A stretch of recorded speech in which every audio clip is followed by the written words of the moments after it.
नमस्कार मंडळी, मी तुमचा लाडका मित्र वरद विजय चव्हाण आणि मी तुम्हा सर्वांचं माझ्या युट्यूब चॅनलमध्ये स्वागत करत आहे. मंडळी, अलीबाबा आणि 40शीतले चोर हा मराठी सिनेमा आता रिलीज होऊन याला 4 दिवस झालेले आहेत.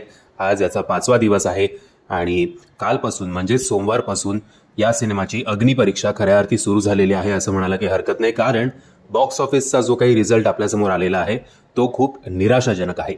आता नेहमीप्रमाणे पुन्हा एकदा सांगू इच्छितो की मी जे आता तुम्हाला आकडे सांगणार आहे हे खरे असतीलच असं नाही, कारण मराठी सिनेमानं प्रॉपर ट्रेड अनालिस्ट नसतो. याशिवाय फक्त एकाच साईटवर या सिनेमाचे बॉक्स ऑफिस रिपोर्ट जे आहेत ते आपल्या समोर येत आहेत. इतर कुठलीही साईट या सिनेमाची दखल सुद्धा घेत नाहीये. ही दुर्दैवाची गोष्ट.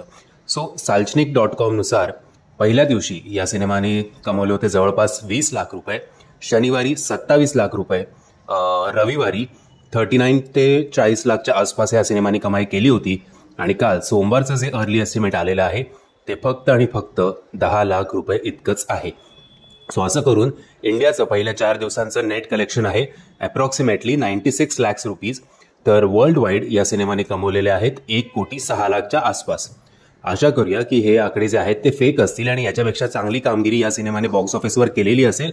बट असं मार्केटमध्ये या सिनेमाची अशी काही हाईप आपल्याला दिसत नाही की जेणेकरून आपल्याला कळेल की हा सिनेमा जो आहे तो चांगला चालतोय आणि हे जे आकडे आहेत ते जरा फेक आहेत.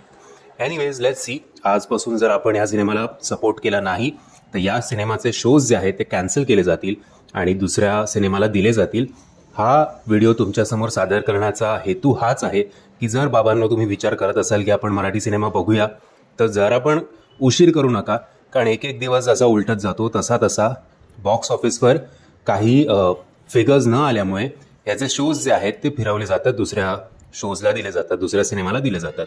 मंडळी, मी आशा करतो तुम्हाला हा व्हिडिओ आवडला असेल. जर तुम्हाला हा व्हिडिओ आवडला असेल तर प्लीज या व्हिडिओला लाईक, शेअर आणि चॅनलला सबस्क्राईब करायला विसरू नका. जय हिंद, जय महाराष्ट्र.